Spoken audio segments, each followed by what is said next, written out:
Purposely. Your life, God's purpose. Listen at onpurposely.com. Today, you and I are going to go on a special journey together on the Bible for Busy People. I'm Erica, and I invite you to walk the Via Dolorosa with me. In Latin, it means sorrowful way or way of suffering. It is a journey through the old city of Jerusalem from Antonia Fortress to the Church of the Holy Sepulchre. It's a little over 1,900 feet. My daughter Hannah is in the Holy Land right now, and she actually walked this path today. It gives me the good goosebumps to say those words out loud. Last time, Jesus was in the garden praying, asking his Father to let this cup of suffering pass from him. But you and I know that this was why Jesus was born, why he lived a sinless life, so that he could die on the cross and pay for my sins and your sins and open the door to heaven for us to restore our relationship with God. It's why he came. Easter is the fulfillment of Christmas. Jesus was arrested in that garden. Then the religious leaders put him on trial in the middle of the night and accused him of blasphemy. He was dragged before King Herod and Governor Pilate, and we pick up the story in Luke chapter 23, beginning in verse 13. Then Pilate called together the leading priests and other religious leaders along with the people, and he announced his verdict. You brought this man to me, accusing him of leading a revolt. I have examined him thoroughly on this point in your presence and find him innocent. Herod came to the same conclusion and sent him back to us. Nothing this man has done calls for the death penalty. So I will have him flogged, and then I will release him. Then a mighty roar rose from the crowd, and with one voice they shouted, "Kill him and release Barabbas to us." Barabbas was in prison for taking part in an insurrection in Jerusalem against the government and for murder. Let me just pause here for a moment because you might be wondering, why are they releasing a prisoner? Well, during Passover, it was customary to pardon one prisoner as an act of goodwill. Picking it up in verse 20 now. Pilate argued with them because he wanted to release Jesus, but they kept shouting, "Crucify him, crucify him." For the third time, he demanded, "Why? What crime has he committed?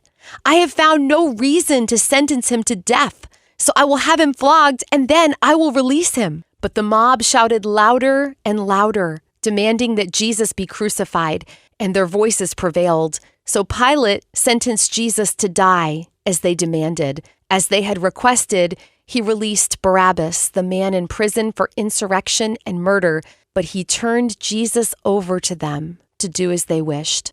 As they led Jesus away, a man named Simon, who was from Cyrene, happened to be coming in from the countryside. The soldiers seized him and put the cross on him and made him carry it behind Jesus. Quick note here, I just wonder how that changed his life. I wonder if Simon of Cyrene looked into the eyes of Jesus and was changed forever. I just wonder. Picking it up in verse 27, a large crowd trailed behind. Here we are now on the Via Dolorosa, including many grief-stricken women. But Jesus turned and said to them, "Daughters of Jerusalem, don't weep for me, but weep for yourselves and for your children. For the days are coming when they will say, 'Fortunate indeed are the women who are childless, the wombs that have not borne a child, and the breasts that have never nursed.' People will beg the mountains, 'Fall on us,' and plead with the hills, 'Bury us.' For if these things are done when the tree is green, what will happen when it is dry?" 2 others, both criminals, were led out to be executed with him.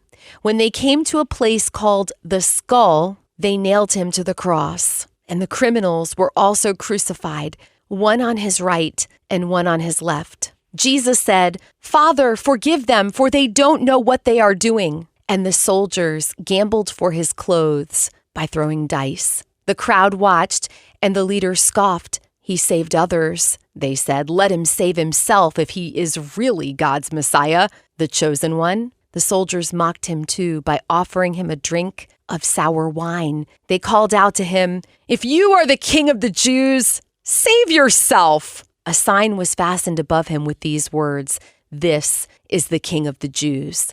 One of the criminals hanging beside him scoffed, "So you're the Messiah, are you? Prove it by saving yourself and us too while you're at it." But the other criminal protested, "Don't you fear God? Even when you have been sentenced to die, we deserve to die for our crimes, but this man hasn't done anything wrong." Then he said, "Jesus, remember me when you come into your kingdom." And Jesus replied, "I assure you, today you will be with me in paradise."